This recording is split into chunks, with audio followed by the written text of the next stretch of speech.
Welcome back to the All-Star Tournament Expert Division opening round, hole number 16.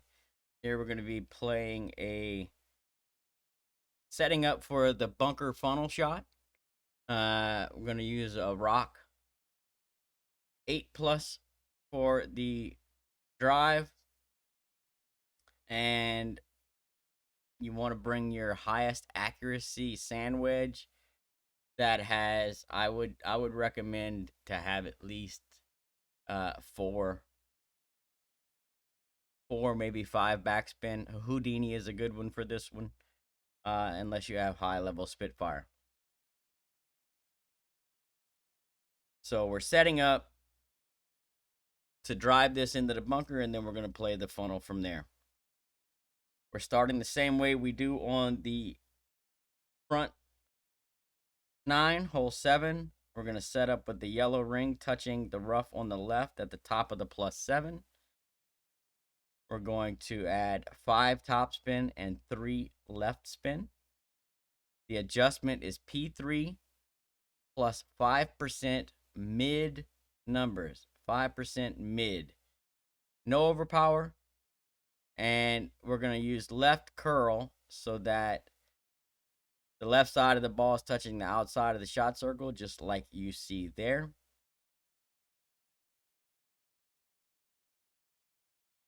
We should one hop right into the bunker, and that's exactly where we want to be. Minor greats have been safe here. The only real change if you hit great or you catch some sort of weird bounce is that you'll have to change your spins up to grab the funnel. And that's why I recommend, the Houdini, because it has enough backspin that if you catch some sort of odd bounce and you're in the right side of that bunker, then you may need some backspin to get yourself into the funnel. But once we're in the bunker, we're going to start with our base spin of 2 backspin and 2 right spin, and then we're going to try and find our funnel. Generally speaking, for me, I've been catching the funnel very nicely just onto the green off of the fringe. And every time I've played it, that's pretty much where I've ended up, just off of the fringe onto the green. So I'm going to add my base spin, which is 2 back, 2 right, and then we'll find the funnel. One thing that you really want to do here is make sure that the tip of your ball guide is at least to the center of the hole. You don't want to have it just short of the front of the cup, because if you do, your ball may stop short in line, and that would suck. So you see I got my ball guide going just through the back of the cup, and I'm aimed through the left center of the cup, or the side of the cup that's closest to the tee. And the reason I'm doing that is because I'm not even going to adjust this. So when I find my funnel and I set my spins, I just set that ball guide going through this half of the cup, and then I don't, as long as my winds are low, I haven't had to even adjust this one. The funnel is that big that it's very accommodating. Most importantly, the left and right is huge, but the up and down is not as big. So that's why I'm setting it to the low side of the cup, so that way the little bit of wind push that we do get from this shot will push us back up to center.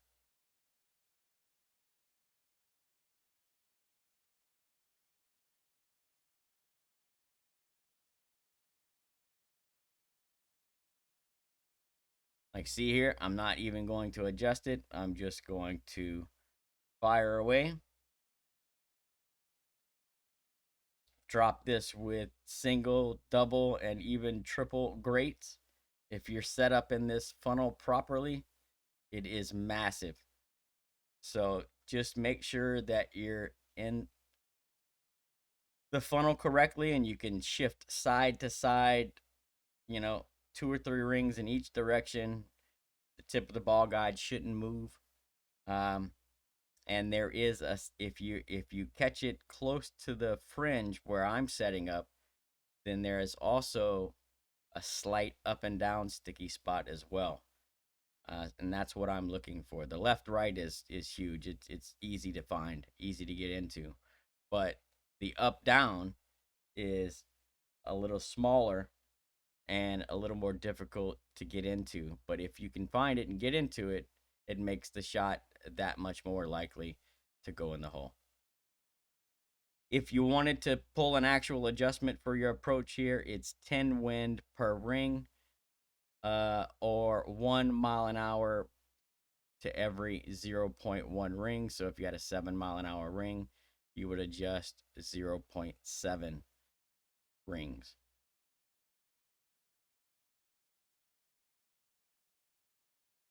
Besides that, pull straight, hopefully hit perfect, hopefully catch that funnel very nicely, and walk away from hole number 16 with the eagle. Good luck, everyone. We'll catch you on the next